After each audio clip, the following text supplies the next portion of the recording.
Allez, bonjour tout le monde. Bonjour les élèves de première année collège. Voilà, on va commencer notre premier cours maintenant. Alors, c'est l'eau dans notre environnement. Alors, ça, c'est notre premier cours. Alors, l'eau dans notre environnement. Comme vous voyez maintenant l'image devant nous, alors, elle parle ou bien elle décrit notre planète Terre. Comme vous voyez, on a des couleurs dans cette image. Alors, surtout, je parle de la planète Terre. Alors, comme vous voyez, la couleur bleue, c'est elle qui englobe la totalité, presque la totalité de la planète Terre. On voit encore d'autres couleurs comme le vert, c'est pour les forêts, et le marron, c'est ici on parle des continents, ou bien on parle de la Terre. Alors, comme vous voyez en haut, ici, alors, en haut, cette partie-là, c'est le pôle Nord. Cette partie-là, c'est le pôle Nord. Alors, elle a une couleur blanche, c'est-à-dire c'est du glacier. Bien, c'est des glaciers. Voilà. Alors, ce qui nous apparaît ici, avec une couleur blanche toujours, ce sont les nuages. Alors, les nuages contiennent quoi? Contiennent de l'eau. Alors, ce qu'on peut remarquer d'après, bien ce qu'on peut observer d'après cette image, c'est que notre planète, il contient une grande quantité d'eau. Il contient une grande quantité d'eau. Alors, on passe. Alors, pourquoi appelle-t-on la Terre la planète bleue? Alors, d'après les observations qu'on a fait maintenant, alors c'est que la planète bleue, elle est bleue, on l'appelle bleue parce que elle contient une grande quantité d'eau et il reflète la couleur bleue. Alors, où se trouve essentiellement l'eau sur Terre? Est-elle douce ou salée? Alors, d'après l'image, alors elle décrit les océans et les mers. Donc, la majorité de l'eau dans notre planète se trouve dans les océans et dans les mers. Et on connaît tous que l'eau dans les océans et les mers, c'est de l'eau qui est salée et c'est pas douce. Voilà. Alors, on va voir quelques images. Alors, la première image, elle décrit la plage. C'est de la mer, en fait. Voilà. Deuxième, on voit ici dans les pôles Nord, bien dans le pôle Nord, on voit les icebergs, on voit les glaciers. Voilà. Et on a des fleuves. Voilà. On a des puits. Et on a le lac ici. Alors, les cinq images devant nous, en fait, ce sont des images qui décrivent les réservoirs de l'eau dans notre planète. Alors, on peut maintenant l'art qui nous entoure. Alors, si, vas-y, Lina, tu passes. La Terre est souvent appelée la planète bleue car l'eau occupe de plus de 90% En fait, c'est de sa surface 70. sur Terre. 70% de sa 10% surface. de surface sur Terre, se trouve essentiellement dans les mers et les océans et Oui. elle est Elle est salée. salée. Très L'eau bien. douce L'eau Mhm. douce se trouve dans les glaciers, les fleuves, les rivières, les lacs et dans les nappes souterraines. Souterraine. Très L'ense- bien.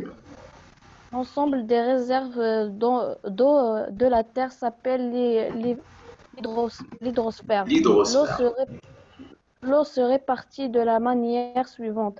Les réservoirs, le pourcentage de l'eau, les mers et océans, 97,2%, glace polaire 2,15%, eau souterraine 0,63%, lac rivière 0,01%, atmosphère 0,001%. Très bien. Donc, on voit, donc, d'après le résumé qu'on a, les réservoirs naturels de l'eau.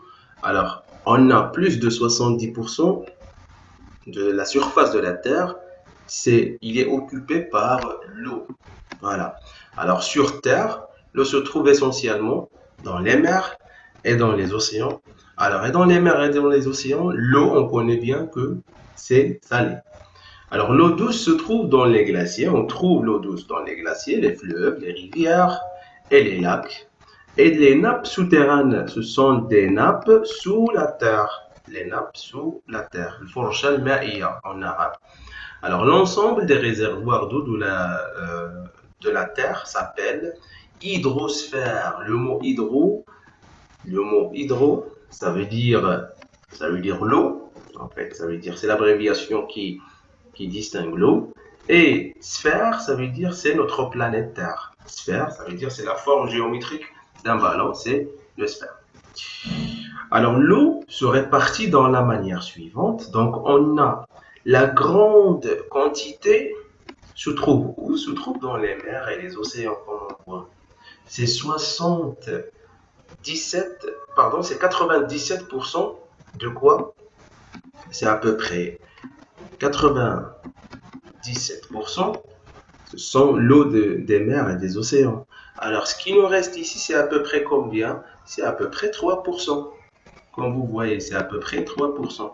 Alors, ces 3%, il est subdivisé en 4. On voit glace polaire, l'eau souterraine, et lacs et rivières, et l'atmosphère. Alors, l'atmosphère, الغلاف الجوي en arabe, on trouve la vapeur d'eau. C'est là où on trouve les nuages, on trouve la vapeur d'eau. Alors, c'est 0,001%. Alors, bien sûr, les glaces polaires, on trouve une grande quantité de l'eau douce. Voilà. Allez, on passe à la partie suivante. Alors, sous combien de formes trouve-t-on l'eau? Alors, on va voir les images. Alors, la première image ici, il nous indique la grêle. En arabe, on l'appelle al-barad. Voilà. C'est la grêle. Alors, la grêle, c'est de l'eau sous forme ou bien à l'état solide. Ici, ce sont des précipitations des neiges. Voilà. C'est toujours de l'eau à l'état solide. On a les glaces. Alors, les glaces, c'est toujours de l'eau à l'état solide. Et l'image numéro 4, on a de l'eau dans l'état liquide. Et on a ici la vapeur d'eau. Voilà. On a la vapeur d'eau. Alors, c'est de l'eau à l'état gazeux. Alors, les états physiques de l'eau. Dans la nature, l'eau existe sous 3 états physiques. État solide, comme glace, neige et grêle. État liquide, comme pluie, les lacs, les océans, les mers, les rivières, brouillard et l'eau de pluie. Alors, les wamiyah al-abar. Voilà. L'état gazeux, on a uniquement la vapeur d'eau et on ne peut pas voir la vapeur d'eau dans l'atmosphère parce que ça ne se voit pas. Très bien, on passe. Alors ici, on va voir les changements d'état, de l'état solide vers l'état liquide. Alors, le changement de l'état solide vers l'état liquide s'appelle la fusion.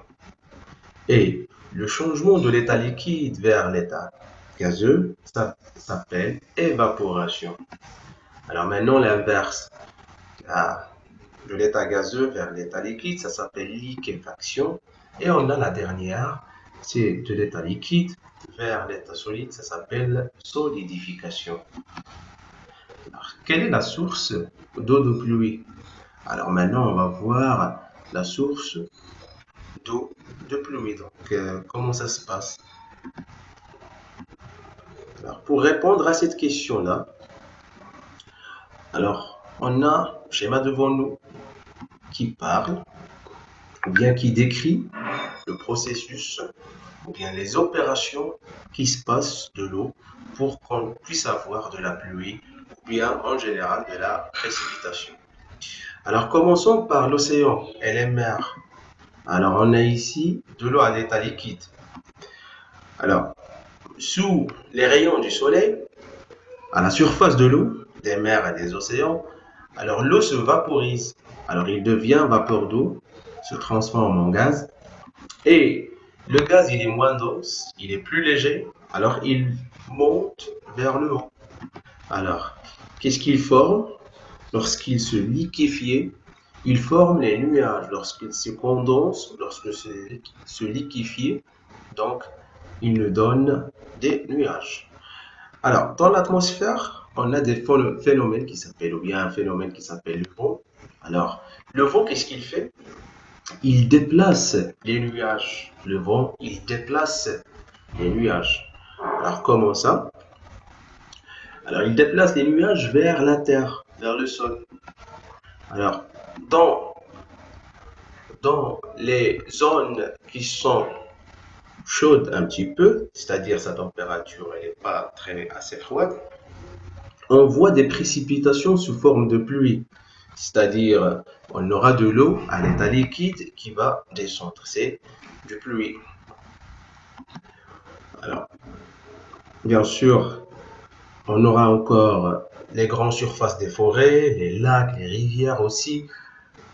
Donc, lorsque la température augmente, on aura encore la même opération qu'on a ici déjà, l'évaporation, et on a liquéfaction. Voilà. Alors, on aura encore l'évaporation, liquéfaction, et on aura encore la formation des nuages. La formation des nuages. Alors, attendez s'il vous plaît.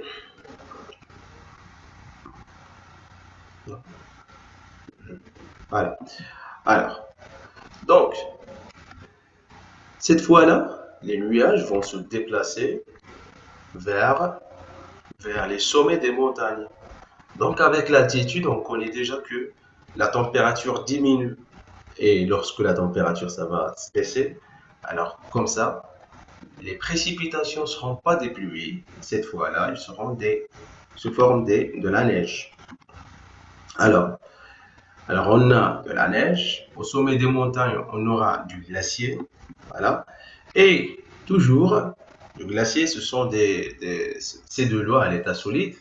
Et sous la haute température, sous les rayonnements du soleil, on va voir la fusion de l'eau. C'est-à-dire, c'est de l'eau, il va changer de l'état solide à l'état liquide. Alors, bien sûr, puisque l'eau, ça va devenir du liquide, il ne va pas être réservé au sommet des montagnes. Donc, qu'est-ce qu'il va y arriver? Il va descendre. Il va descendre parce qu'il y a une pente. Voilà, ça s'appelle ruissellement. Ça s'appelle ruissellement. Alors, ruissellement en arabe, jarayan al-miyah. Ruissellement, ça veut dire jarayan al-miyah. Voilà. Alors, c'est-à-dire que l'eau, il va descendre vers les lacs, vers les rivières. Voilà. Ça, c'est sur la terre. Et sous la terre, on voit clairement qu'il y a une partie qui va s'infiltrer au-dessous de la terre. On aura de l'infiltration. Alors, cette infiltration-là, ça sera au-dessous, c'est elle qui nous donne les eaux de pluie.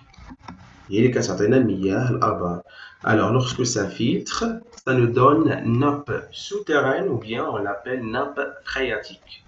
Alors, en arabe, al-forsha al-ma'iyya. Voilà. Alors, que ce soit l'eau sur les lacs, ou bien l'eau des rivières, ou bien l'eau des nappes phréatiques, alors on voit clairement que l'eau, il va partir ou il va être dans les océans et les mers. Et comme ça, on va voir encore l'opération l'évaporation, liquéfaction, la formation des nuages. Après la formation des nuages, on aura du vent qui va déplacer les nuages, on aura de la pluie ici, comme vous voyez. Alors, on aura de l'eau et aussi les forêts et les lacs, on aura encore de l'évaporation, les liquéfactions, la formation des nuages. On aura encore du vent qui va passer vers les sommets des montagnes. Alors les nuages, avec l'altitude, on aura du liquide ou bien l'eau à l'état liquide qui va changer à l'état solide, et on aura des précipitations de neige, voilà. Alors après, on aura de la fusion, c'est-à-dire le changement de l'état solide vers l'état liquide, et on a ce qu'on appelle le ruissellement de l'eau. Il y a une partie qui va s'infiltrer et une autre qui va passer sous forme des rivières, les lacs et ainsi de suite. Alors comme ça, qu'est-ce qu'on remarque? On remarque, on a ce qu'on appelle un cycle d'eau. Alors ça s'appelle le cycle d'eau. Voilà.